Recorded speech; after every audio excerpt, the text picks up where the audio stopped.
Hello friends, welcome to the new episode of my channel. আমি অরিত্র। এখন আমরা কথা বলবো হচ্ছে যে খাদান ছবিতে একজন বলিউড অ্যাক্টর থাকতে পারে। তো এরকম একটা লাস্ট কিছুদিন ধরে আপডেট উঠে আসছে যে খাদান ছবিটার মধ্যে একজন বলিউড অ্যাক্টর থাকবে, তার রোল থাকবে এবং সেটা মোস্টলি নাকি সুনীল শেট্টি করতে পারে।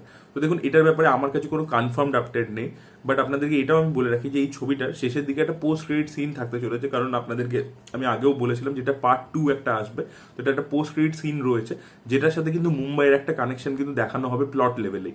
এবার সেটা যদি করা হয় তাহলে মুম্বাই থেকে কোনো একটা অ্যাক্টরকে নিলে সেটা ভালোই হবে।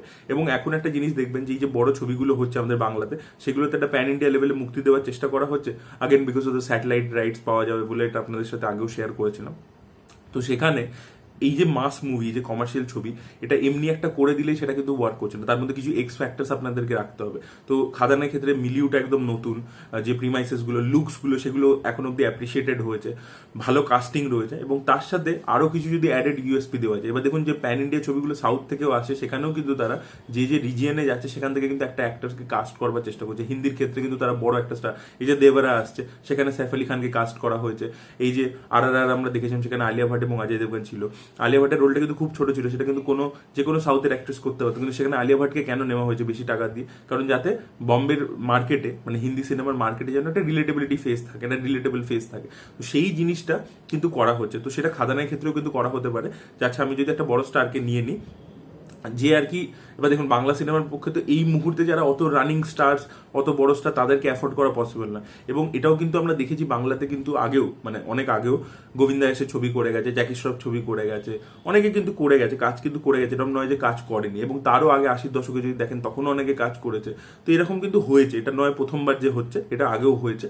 তো সুনীল শেট্টি এখন নিজের কেরিয়ারে যে জায়গায় দাঁড়িয়েছেন সেখানে তিনি যে খুব সফল, এবং তিনি সাউথেরও প্রচুর ইন্ডাস্ট্রিতে বিভিন্ন টাইপের রোল, ছোট রোল ইত্যাদি করেছেন। তো তাকে যদি বাংলা ছবিতে কাস্ট করা হচ্ছে, এটা কিন্তু ইম্পসিবল কোনো একটা ব্যাপার না। আমি এখনো জানি না যে কনফার্ম যে সুনীল শেট্টি আছে কিনা, এবং একটা নামী পত্রিকার তরফ থেকে ডিরেক্টরকেও জিজ্ঞেস করা হয়েছে, তিনি ওটাকে পুরোপুরি ডিনাই করে গেছেন। তো সেগুলো হয়েছে। তো শোনা যাচ্ছে যে এই ছবির মধ্যে আরো দুটো অ্যাডিশনাল ক্যারেক্টার নাকি ইনক্লুড করা হয়েছে, এবং তাই জন্য একজন বলিউড অ্যাক্টরকে নেওয়া হচ্ছে। তো এটা কিন্তু ইম্পসিবল একটা ইভেন্ট নয় যে এটা একটা পুরোপুরি রটনা ইত্যাদি, তা কিন্তু নয়।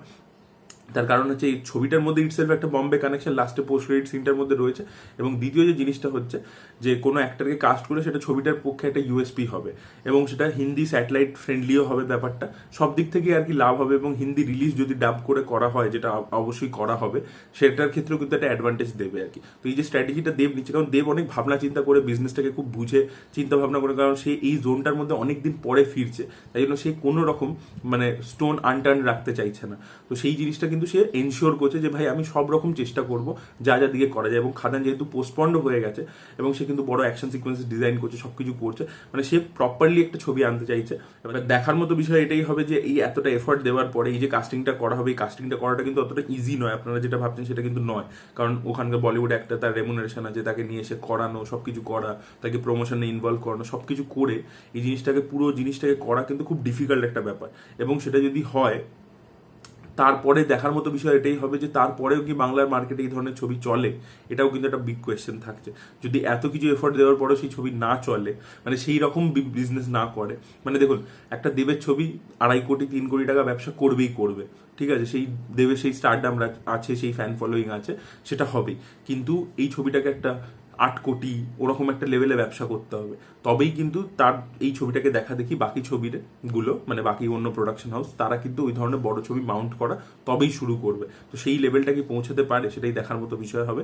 আপনাদের কি বক্তব্য এই জিনিসটাকে নিয়ে, ডিসিশনটাকে নিয়ে, যে বম্বে থেকে একজন অ্যাক্টরকে কাস্ট করা হচ্ছে? অবশ্যই সেটা কমেন্ট সেকশনে জানাবেন। এই ভিডিওটা ভালো লেগে থাকলে লাইক করুন, শেয়ার করুন, চ্যানেলকে সাবস্ক্রাইব করতে ভুলবেন না। Bye bye.